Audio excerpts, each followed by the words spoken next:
Baik, selamat sore adik-adik mahasiswa. Jadi pertemuan kali ini di mata kuliah Bahasa Inggris, seperti yang sudah saya sampaikan kemarin bahwa hari ini antara saya kasih tugas atau video materi yang akan saya share, seperti itu ya. Dan hari ini kita bertemu di video materi, jadi saya akan melanjutkan beberapa materi lanjutan dari hasil evaluasi atau materi-materi dari minggu-minggu kemarin. Jadi untuk hari ini kita ada di learning activities H gitu ya. Jadi yang akan kita pelajari atau kita bahas itu ada terkait dengan proses. Jadi proses di sini sama dengan measurement kemarin. Kalau measurement kemarin ada 4 ya, kalau kalian masih ingat. Jadi pada subbab proses ini menjadi beberapa subbab-subbab kecil. Nah, di proses pertama ini kita akan membahas tentang function and ability. Nah, sebenarnya kalau boleh saya review, jadi beberapa hal atau beberapa materi sudah kalian pelajari begitu ya. Jadi yang pertama adalah properties and shape, kemudian ada location, kemudian structure, kemudian ada measurement 1 sampai 4. Measurement 1 kalian sudah belajar tentang pengukuran general, kemudian measurement 2 kalian sudah belajar tentang quantity, kemudian proportion, dan terakhir kemarin di minggu lalu kalian sudah belajar tentang frekuensi, tendensi, dan probability. Kemudian seperti biasa untuk scope of discussion kalian akan dihadapkan dengan 3 scope bahasan yang akan berurutan seperti itu ya, yaitu basic material, kemudian development, dan reading and translation. Kemudian basic material di sini kita akan belajar tentang types, building, dan building use.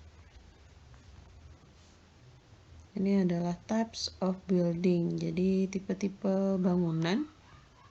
Ada yang block of flats, kemudian fire station yang mana fire station, kemudian railway station, kemudian hotel, kemudian school. Oke, ini hotel, kemudian school, swimming pool, hospital,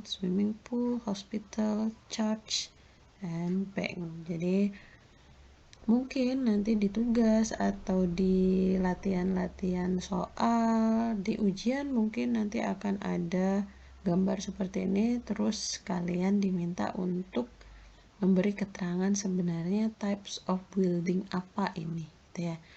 Jadi untuk cara-caranya seperti biasa, kalian harus translate dulu bahasa Inggris ini ke bahasa Indonesia. Misalnya school itu sekolah, jadi seperti apa suasananya kalau sekolah. Kemudian hospital itu rumah sakit, hospital itu yang mana di sini gitu ya. Jadi kurang lebih seperti itu. Kemudian ada tipe-tipe soal atau tipe-tipe latihan begitu ya terkait dengan subtema ini, yaitu di sini dijelaskan building use and types of activities. Kita lihat contohnya. Jadi building type-nya itu university, kemudian purpose of building-nya adalah educating 200 students per year. Kemudian examples of activities-nya itu adalah giving lectures, jadi memberi pelajaran. Kemudian di sini space provide-nya adalah lecture room. Oke. Jadi kita diminta untuk membuat suatu pernyataan dalam bentuk kalimat. Biasanya ada pertanyaan dulu, kemudian kita diminta untuk menjawab. Jadi misalnya yang A, what is the function of a university? Apa fungsi dari university itu? Fungsinya apa? Jadi di sini jawabannya adalah a university function atau serves as a place for educating students. Fungsinya purpose. Fungsi itu sama dengan tujuan atau purpose. Kemudian yang B itu adalah what space are provided in the building. What space? Jadi space provided in the building include lecture rooms. Jadi space provided-nya itu adalah lecture room. Kemudian ada laboratory and a library. Di sini harusnya diisi library. Kemudian what is the lecture rooms used for? Sebenarnya apa kegunaan dari lecture room, yaitu the lecture room is used for giving lectures. Jadi lecture room itu digunakan untuk memberikan pelajaran. Kemudian di sini juga ada contoh factory gitu ya. Factory itu pabrik. Kemudian purpose of buildingnya adalah making 400 precast concrete panels per weeks. Jadi misalnya pertanyaannya sama. What is the function of a factory? A factory serve, misalnya serve making 400 precast concrete panel per weeks, misalnya boleh. Atau serve making precast concrete, boleh. Kemudian what space are provided in the building. Nah, ini kalian buat tabulasinya juga seperti ini dulu. Ya, harus sama caranya. Nanti kalau ada latihan, tugas atau di ujian nanti akan lengkap untuk data tabulasinya seperti ini. Jadi building type-nya ada, kemudian purpose of building, example of activities, sama space provided-nya. Nah, match building types. Jadi kalian harus membuat kalimat dengan skema seperti ini. Misal di sini ada building house, hospital, sama factory. Jadi house itu rumah, hospital itu rumah sakit, kemudian factory itu gudang. Has the capacity to. Jadi antara building sama fungsinya ini harus dihubungkan dengan has the capacity to, mempunyai kapasitas untuk. Jadi itu artinya. Kemudian di sini ada treat up to 150 patient per day. Kemudian make 400 precast panels per week. Kemudian accommodation a family of 5 person.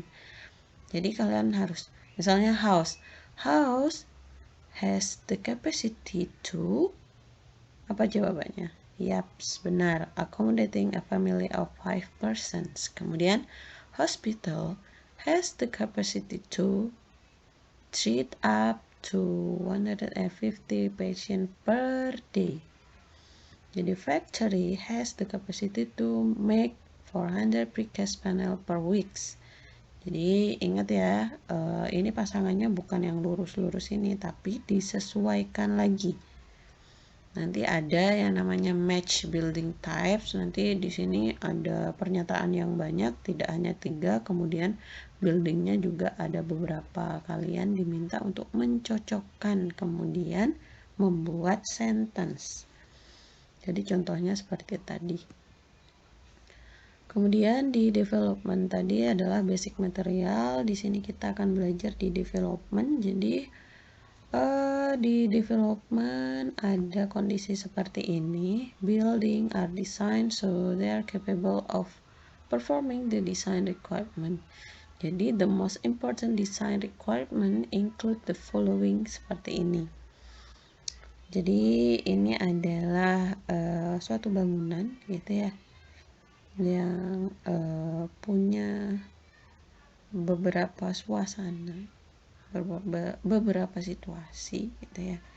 Di sini ini heat and natural light, kemudian ini ada udara masuk ke sini, heatnya ke sana, ada noise dari pesawat, kemudian precipitation itu adalah hujan, kemudian ini view outnya seperti ini, dust and pollutionnya ke sini, ada people and object untuk mereka jalan di sini, view in ke sini, kemudian heat sama moisture-nya di sini.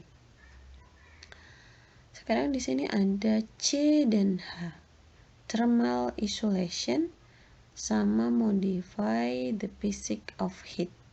Kita diminta untuk membuat suatu pernyataan dan kalimat dengan adanya keterkaitan antara thermal isolation dan modify the physics of heat.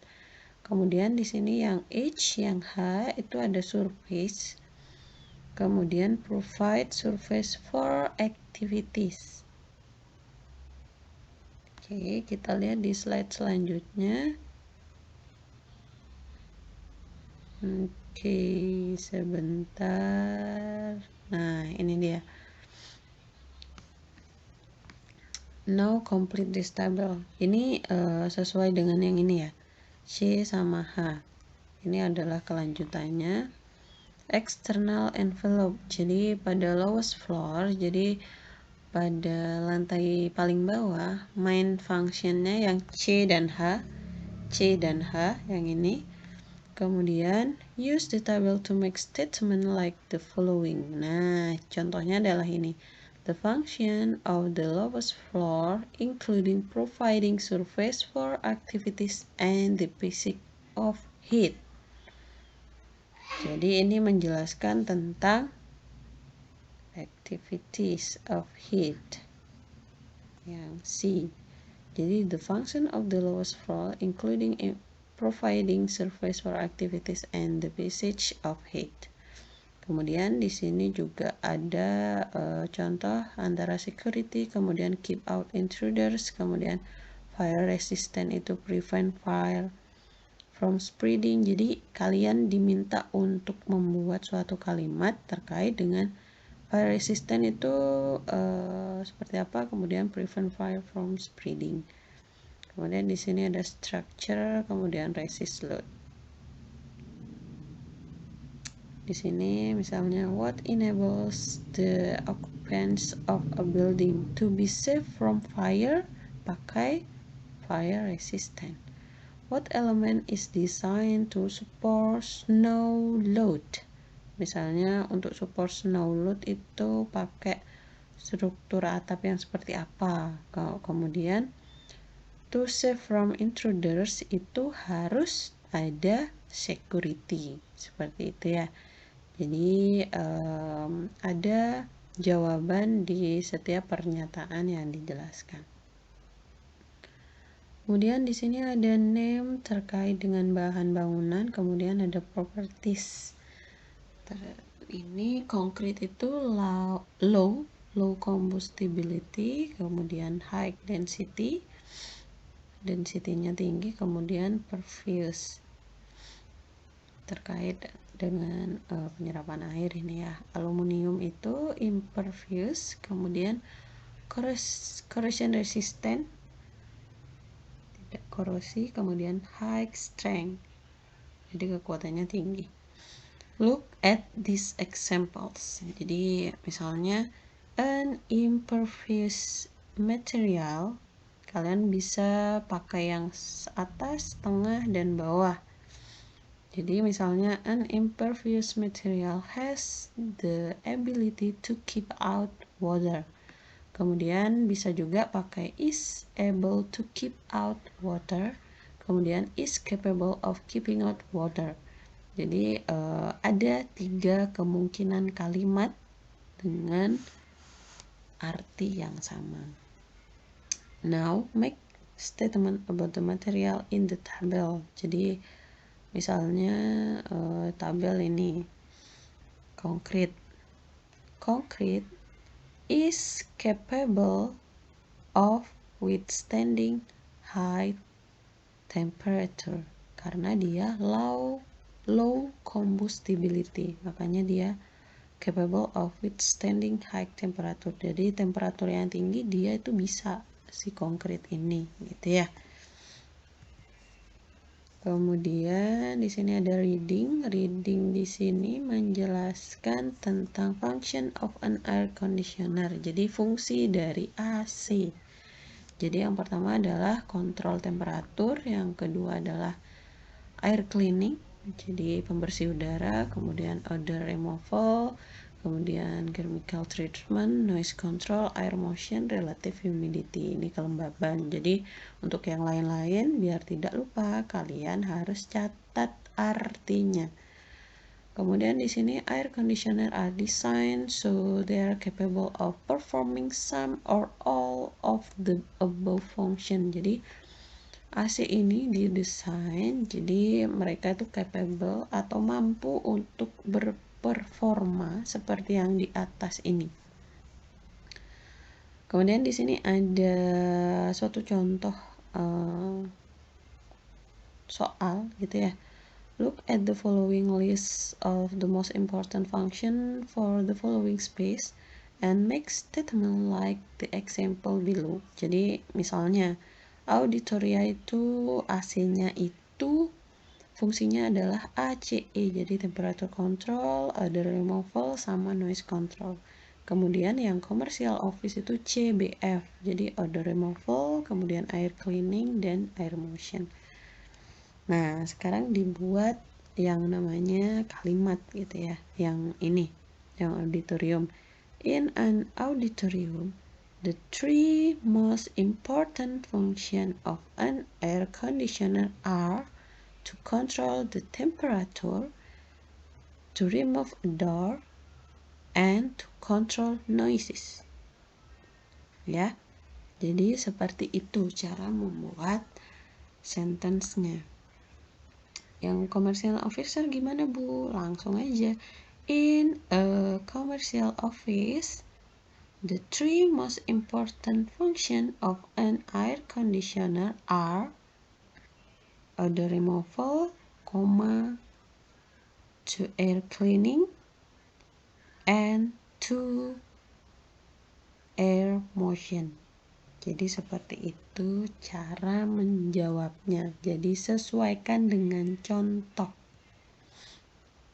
Ini adalah reading terkait dengan heating system. Jadi sistem pemanas. Jadi sini ada air. Now look at the diagram and match the letter with the parts of the heating system. Nah, ini ada gate valve, kemudian ada pemanasnya. Jadi seperti biasa kalau sudah ada di reading itu merupakan suatu tambahan kasus atau cerita yang terkait dengan subbab yang sudah dibahas. Jadi ini sebagai tambahan kalian untuk menambah kosakata dalam keteknikan sesuai dengan subbab yang sudah disampaikan. Jadi secara umum bahwa apa yang diceritakan di sini adalah suatu proses bagaimana heating atau suatu pemanas itu bekerja seperti itu ya. Jadi ada termostatnya, kemudian bagaimana transfer water itu bagaimana di sini dijelaskan. Silahkan bisa dibaca, bisa ditranslate lagi. Siapa tahu ada di tugas atau di ujian nanti. Baik, terima kasih atas perhatiannya. Mungkin sekian dulu materi pada hari ini. Nanti di minggu depan semoga ada kesempatan kita berjumpa, kemudian akan melanjutkan dengan materi atau evaluasi tugas, karena yang saya rasa di sini baru ada 2 tugas yang masuk. Jadi seperti itu. Terima kasih atas atensinya. Thank you for your attention. Selamat sore, selamat belajar. Terima kasih.